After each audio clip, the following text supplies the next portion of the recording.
Baik, Ifah, terima kasih. Salam sejahtera dan salam hormat. Jabatan Agama Islam Sarawak JAIS mengeluarkan garis panduan terkini pengimarahan masjid dan surau semasa dan selepas tamat Perintah Kawalan Pergerakan Pemulihan PKPP di seluruh negeri berkuat kuasa hari ini sehingga ke satu tarikh yang akan diputuskan kelak. Berdasarkan garis panduan yang disediakan oleh Bahagian Kemajuan Institusi Masjid JAIS, solat 5 waktu adalah dibenarkan di masjid atau surau seluruh Sarawak, manakala solat Jumaat hanya dibenar di masjid atau surau atau mana-mana premis yang telah mendapat kebenaran daripada Majlis Islam Sarawak sahaja. Bagi surau-surau yang telah diberikan kebenaran mendirikan solat Jumaat sementara dalam tempoh PKPP, tempoh kebenaran dilanjutkan sehingga 31 Mei 2021 atau sehingga PKPP diisytiharkan tamat, iaitu yang mana terdahulu. Bilangan jemaah yang dibenarkan hadir untuk solat dan aktiviti pengimarahan adalah mengikut bilangan jemaah dengan mematuhi penjarakan fizikal 1 meter berdasarkan had kapasiti ruang keluasan masjid dan surau termasuk kawasan yang lazim digunakan untuk solat dan kawasan yang difikirkan sesuai untuk solat oleh jawatankuasa pengurusan. Semua individu tanpa mengira had umur dan warga asing dibenarkan hadir untuk solat atau aktiviti pengimarahan atau mana-mana aktiviti yang dibenarkan.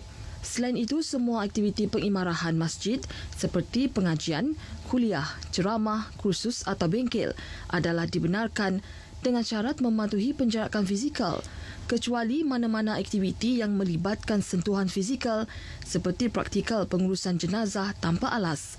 Garis panduan berkenaan turut menetapkan tempoh pembukaan masjid atau surau adalah 1 jam sebelum azan atau bermula aktiviti pengimarahan atau aktiviti dibenarkan dan hendaklah ditutup untuk semua aktiviti mulai pukul 10 malam setiap hari. Sementara itu, beberapa aktiviti lain turut dibenarkan di masjid dan surau di bawah garis panduan tersebut. Ini termasuk jamuan selepas kelas pengajian atau kuliah, mesyuarat dan majlis kenduri yang tertaluk kepada pematuhan garis panduan pengajuran Majlis Kenduri Orang Islam Negeri Sarawak dalam tempoh PKPP. Pelaksanaan akad nikah boleh dilaksanakan di masjid atau surau yang dibenarkan sahaja dengan mematuhi garis panduan tata cara pelaksanaan majlis akad nikah di masjid atau surau dengan kelulusan JAIS dalam tempoh PKPP. Dalam pada itu, pengurusan jenazah yang disahkan tiada kaitan dengan COVID-19 oleh pihak Kementerian Kesihatan atau hospital boleh dilaksanakan di masjid dan surau dengan kehadiran tidak melebihi 20 orang ahli waris termasuk pengai atau pengurus jenazah. Taman asuhan kanak-kanak dan taman didikan kanak-kanak dalam kawasan masjid atau surau turut dibenarkan beroperasi dengan mematuhi prosedur pasca Perintah Kawalan Pergerakan COVID-19 Institusi Pendidikan Awal Kanak-kanak Sarawak. Jabatan dan agensi di Sarawak diseru memperkukuh tahap integriti masing-masing. Menteri di Jabatan Ketua Menteri Integriti dan Ombudsman, Datuk Talib Zulkifli berkata, ini penting bagi mengelakkan unsur-unsur melibatkan jenayah khususnya rasuah daripada berlaku. Datuk Talib Zulkifli memberi penekanan terhadap amalan integriti seperti patuh kepada prosedur undang-undang sedia ada, menitik beratkan audit serta mematuhi masa terutama melibatkan proses kemaskini akaun. Perkara tersebut penting dan menurut beliau akan memberi kesan besar kepada sesuatu jabatan jika tidak dipatuhi. Kukuhnya pentadbiran, cara mengendali, maka prestasi semakin baik. Dan contoh yang kita selalu cakap umpamanya, akaun. Terdapat segelintir agensi yang lewat hantar akaun tidak teratur.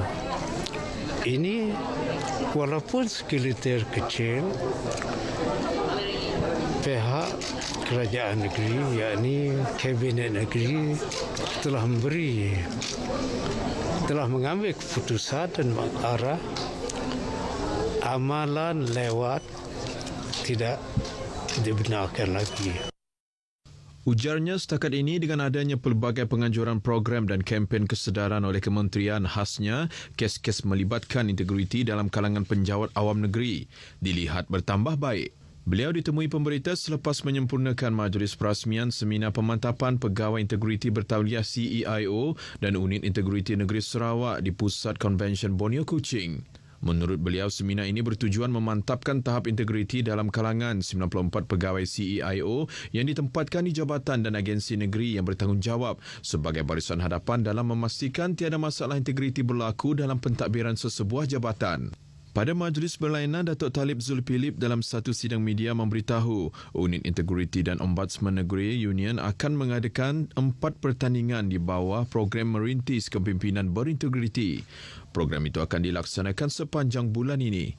Beliau memberitahu program itu mensasarkan kanak-kanak berusia seawal 3 tahun dan belia berumur 21 tahun ke bawah.